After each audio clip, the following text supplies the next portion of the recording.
नमस्कार, टेक्नोलोजी च्यानलमा तपाईलाई स्वागत छ। आजको भिडियोमा म तपाईसँग कुरा गर्छु डकरको बारेमा र यो भिडियो हेरिसकेपछि मलाई 100% विश्वास छ कि तपाईले डकर के हो मज्जाले बुझ्न सक्नुहुन्छ।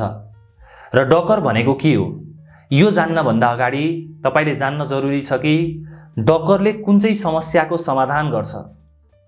यदि तपाई एउटा डेभलपर हुनुहुन्छ भने तपाईले आफ्नो कम्प्युटरमा वेबसाइट बनाउनुहुन्छ, सफ्टवेयर बनाउनुहुन्छ, एप बनाउनुहुन्छ। अब त्यही तपाईले बनाउनु भएको वेबसाइट, एप अथवा सफ्टवेयर तपाईको साथीको कम्प्युटरमा रन गर्नु पर्यो भने तपाईले त्यहाँ गएर फेरि सेटिङहरु मिलाउनु पर्ने हुन्छ। अनि कहिलेकाहीँ त चल्दा पनि चल्दैन। तपाईको कोड ठीक छ तर त्यहाँ भर्जन मिलेको हुँदैन, सेटिङहरु मिलेको हुँदैन, कन्फिगरेसन मिलेको हुँदैन, डिपेन्डेन्सीमा प्रब्लम आइरहेको हुन्छ, विभिन्न समस्या हुन्छ। त्यही कारणले गर्दाखेरि त्यसमा तपाईको धेरै समय खर्च हुन्छ। पर्सनली मैले पनि आफूले मेरो कम्प्युटरमा वेबसाइट बनाएर तयार गरेर राखे, सफ्टवेयर बनाएर तयार गरेर राखे।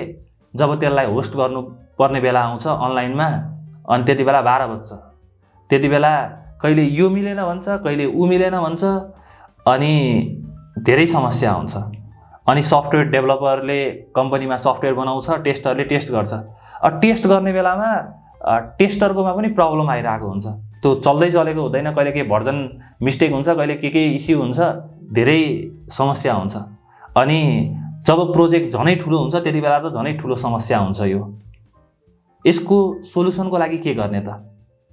यसको सोलुसनको लागि हामीसँग धेरै उपायहरू छन् र यसमध्ये दुईवटा पपुलर भनेको एउटा भनेको हाइपरभाइजर रहेको छ, 2 नम्बरमा डकर रहेको छ। र आजको भिडियोमा म तपाईलाई हाइपरभाइजरको बारेमा पनि भन्छु, डकरको बारेमा पनि भन्छु र कसरी डकर हाइपरभाइजर भन्दा राम्रो छ र कसरी तपाईले डकरको फाइदा उठाउन सक्नुहुन्छ त्यसको बारेमा पनि भन्छु। अब कुरा गरौँ हाइपरभाइजरको बारेमा। तपाईले हाइपरभाइजरको मद्दतबाट भर्चुअल मेसिन बनाउन र रन गर्न सक्नुहुन्छ र हरेक भर्चुअल मेसिनको आफ्नै कम्प्लिट अपरेटिङ सिस्टम हुन्छ। मतलब हरेक भर्चुअल मेसिनमा अपरेटिङ सिस्टम राख्नुपर्ने हुन्छ।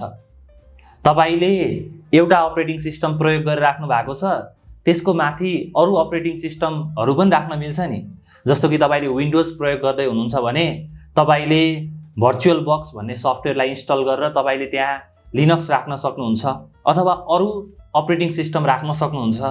र यसको स्ट्रक्चर हेरौँ न। सबैभन्दा तल चाहिँ हार्डवेयर हुन्छ। यो हार्डवेयर भनेको फिजिकल, जसलाई तपाईले टच गर्न सक्नुहुन्छ। यो हार्डवेयरमा र्याम पर्यो, यो हार्डवेयरमा स्टोरेज पर्यो, अनि त्यो पछाडी चाहिँ बोर्डहरु पर्यो, सबै फिजिकल डिभाइस पर्यो। अब हार्डवेयर मात्र भएर त चल्दैन एउटा सिस्टम। त्यसको लागि अपरेटिङ सिस्टम चाहियो, यसको लागि एउटा अपरेटिङ सिस्टम होस्ट चाहियो। तपाईको ल्यापटप छ, तपाईको कम्प्युटर छ भने तपाईले त्यो कम्प्युटरमा चाहिँ हार्डवेयर पनि देख्नुहुन्छ अनि त्यो पछाडी अपरेटिङ सिस्टम भएको पनि पाउनुहुन्छ। यो दुईटा त अगाडिको सबैभन्दा मोस्ट इम्पोर्टेन्ट कुरा रहेको छ। र यसको माथि चाहिँ हाइपरभाइजर हुन्छ। हाइपरभाइजरले चाहिँ यो विभिन्न अपरेटिङ सिस्टम, यो भर्चुअल मेसिनहरु क्रिएट गराइदिन्छ अनि त्यो भर्चुअल मेसिनमा तपाईले अपरेटिङ सिस्टम राख्न सक्नुहुन्छ। हेर्नुस् त यहाँ एउटा अपरेटिङ सिस्टम, दुईटा अपरेटिङ सिस्टम, तीनटा, चारवटा राखेका छौं। अब यो चारवटा अपरेटिङ सिस्टम चाहिँ हाइपरभाइजरको माथि चाहिँ हामीले भर्चुअल मेसिनमा राख्न मिल्यो। र तपाईले हरेक अपरेटिङ सिस्टममा तपाईले एउटा अपरेटिङ सिस्टम पनि राख्न सक्नुहुन्छ, चारवटै राख्नुपर्छ भन्ने छैन। र हरेक अपरेटिङ सिस्टममा चाहिँ तपाईले एउटा छुट्टै सेपरेट इन्भाइरोमेन्टमा डेभलपमेन्ट गर्न सक्नुहुन्छ। जस्तो कि तपाईले एउटा स्कुल म्यानेजमेन्ट सफ्टवेयर बनाउँदै हुनुहुन्छ भने तपाईले यो ओएस को लागि मात्र, यो एप 1 भनेको स्कुल म्यानेजमेन्ट सिस्टम हो, यसमा मात्र बनाउन सक्नुहुन्छ। र यसमा बनाइसकेपछि यसमा तपाईले अरु कुनै काम गर्नु हुँदैन। यसमा जस्ट यो काम मात्र गर्नुहुन्छ। यो सिस्टम बनाउने काम, त्यसको सबै कन्फिगरेसनहरु, सेटिङहरु सबै यही अपरेटिङ सिस्टममा सेभ भएर बसेको हुन्छ। तपाईको यो होस्टको अपरेटिङ सिस्टमलाई पनि केही असर गर्दैन। हेर्नुस् त। अनि तपाईले जब यो सिस्टमलाई अर्को कम्प्युटरमा रन गर्नुपर्ने हुन्छ तब चाहिँ तपाईले यसको इमेज बनाउनुहुन्छ। यो एप 1 को र ओएस को होलको इमेज बनाउनु भयो। इमेज बनाइसकेपछि अर्को कम्प्युटरमा पनि सेम यही प्रोसेसमा चाहिँ यसलाई चाहिँ तान्न मिल्छ अनि यसलाई सजिलै रन गर्न मिल्छ। यो चाहिँ एउटा तरिका रहेको छ। तर यो तरिका चाहिँ अलिकति झ्याउ पनि छ। के झ्याउ भन्दाखेरि तपाईले अपरेटिङ सिस्टमहरु छुट्टा छुट्टै राख्नु पर्यो। हेर्नुस् त। तपाईलाई 10 वटा एपहरू रन गर्नु पर्यो भने 10 वटा अपरेटिङ सिस्टम राख्नु पर्यो।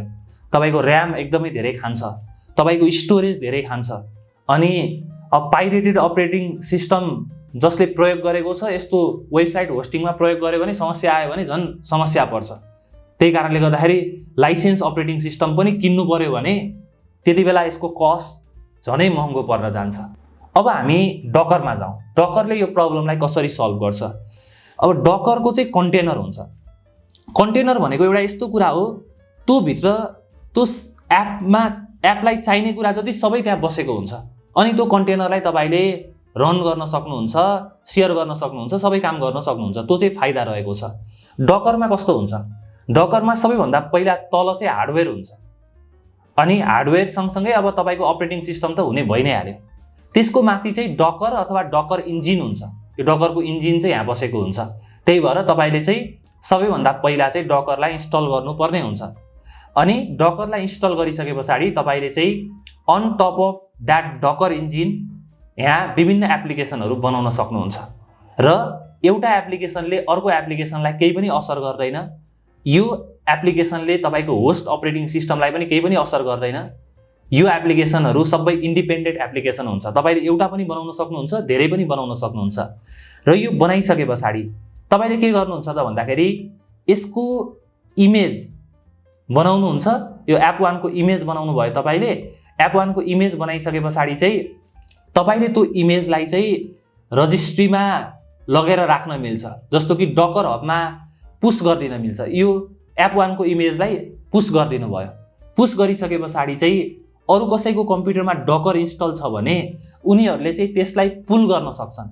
अनि पुल गरिसके पछाडि उनीहरूले केही पनि इन्स्टल गर्नु परेन। जस्ट डकर इन्स्टल गर्यो भने त्यो सबै कुराहरू तपाईले जे पनि सेटिङहरू मिलाउनु भएको छ, कन्फिगरेसन गर्नु भएको छ, भर्जनहरू मिलाउनु भएको छ, त्यो सबै काम चाहिँ अटोमेटिक हुन्छ। र यो चाहिँ यसको फाइदा रहेको छ।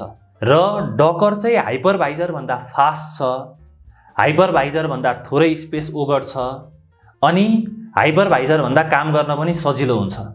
त्यही कारणले गर्दाखेरि डकर धेरैको रोजाइमा पर्छ। र यो डकरको फाइदा के हुन्छ? तपाईलाई पर्सनल फाइदा भनेको तपाईले यदि वेबसाइट बनाउनुहुन्छ, सफ्टवेयर बनाउनुहुन्छ, एप बनाउनुहुन्छ भने तपाईले डकरमा बनाउनु भयो भने एकदमै सजिलो हुन्छ। किन भन्दाखेरि तपाईले आफ्नो कम्प्युटरमा जस्ट डकर इन्स्टल गर्नुहुन्छ, त्यसको माथि चाहिँ तपाईले सफ्टवेयर बनाउनुहुन्छ अथवा वेबसाइट बनाउनुहुन्छ। अनि त्यो बनाइसके पछाडि चाहिँ त्यसको इमेज हुन्छ। तपाईले त्यो इमेजलाई लगेर अनलाइन रिपोजिटरी डकर हबमा राखिदिनुहुन्छ। यो डकर हब भनेको गिट हब जस्तै हो। गिट हबमा कोडहरू राख्न मिल्छ नि, त्यस्तै तरिकाले डकर हबमा चाहिँ त्यो इमेजलाई लगेर राख्न मिल्छ। र त्यो इमेज डकर हबमा भइसके पछाडि चाहिँ तपाईले त्यो इमेज जताबाट पनि तान्न सक्नुहुन्छ। अनि तपाईले जुनसुकै कम्प्युटरमा पनि रन गर्न सक्नुहुन्छ। कुनै पनि सेटिङ मिलाउनु परेन। यदि तपाईँ वेब डेभलपर हुनुहुन्छ भने यसले तपाईलाई धेरै फाइदा गर्छ। तपाईँ जुनसुकै मोडर्न डेभलपर हुनुहुन्छ भने पनि यसले तपाईलाई धेरै फाइदा गर्छ। यो चाहिँ एकदमै चाहिने कुरा हो। अनि तपाईलाई सर्भरहरू चेन्ज गरिराख्नु पर्ने हुन्छ, होस्टिङहरू चेन्ज गरिराख्नु पर्ने हुन्छ भने पनि यसले धेरैभन्दा धेरै मद्दत गर्छ तपाईलाई। एज अ कम्पनी कसरी फाइदा हुन्छ? कम्पनीमा चाहिँ डेभलपरको टिम हुन्छ, अनि त्यो पछाडि चाहिँ यता गएर टेस्टरको टिम हुन्छ, अनि त्यो पछाडि अपरेसनको टिम हुन्छ। डेभलपरले सफ्टवेयर डेभलप गरिसके पछाडि टेस्टरलाई टेस्ट गर्न सजिलो हुन्छ डकर प्रयोग गरेको छ भने। अनि अब टेस्टरले टेस्ट गरिसके पछाडि अपरेसन मा जो पनि हुनुहुन्छ उहाँहरूलाई चाहिँ त्यो जुन सिस्टम छ त्यो सिस्टमलाई डिप्लोय गर्नको लागि सजिलो हुन्छ। अनलाइनमा लिएर आउनको लागि, प्रोडक्सनमा लिएर जानको लागि सजिलो हुन्छ। यसरी डकरले चाहिँ सबैमा विन विन सिचुएसन लिएर आएको छ। र यो चाहिँ डकरको फाइदा रहेको छ। डकरको बेफाइदा चाहिँ के हो त? डकरको बेफाइदा भनेको डकर लर्न गर्नुपर्छ। तपाईले डकर सिक्नुपर्ने हुन्छ। डकर सिक्न सजिलो छ, त्यति गाह्रो छैन। तपाईँ नेपाली भाषामै डकरको ट्युटोरियल चाहनुहुन्छ भने तल कमेन्ट बक्समा कमेन्ट गर्नु होला। र अन्तिममा अब कुरा गरौँ कि डकर भनेको के हो त? डकर भनेको एउटा प्लेटफर्म रहेको छ जसबाट तपाईले मोडर्न एप्लिकेसन बनाउन सक्नुहुन्छ, त्यसलाई सेयर गर्न सक्नुहुन्छ, त्यसलाई रन गर्न सक्नुहुन्छ। सजिलो रहेको छ। आई होप तपाईले डकरको बारेमा बुझ्नुभयो। तपाईको मनमा डकरसँग रिलेटेड कुनै पनि क्वेशन छ भने तल कमेन्ट बक्समा कमेन्ट गर्नु होला र टेक्नोलोजीमा रेगुलर अपडेट हुन चाहनुहुन्छ, यस्तै भिडियो हेर्न चाहनुहुन्छ भने यो च्यानललाई सब्स्क्राइब गरेर बेल आइकन थिच्नु होला। भिडियो राम्रो लाग्यो भने आफ्नो साथीहरुमा जतासुकै शेयर गर्नु होला। म तपाईसँग भेट्छु अर्को भिडियोमा। नमस्कार।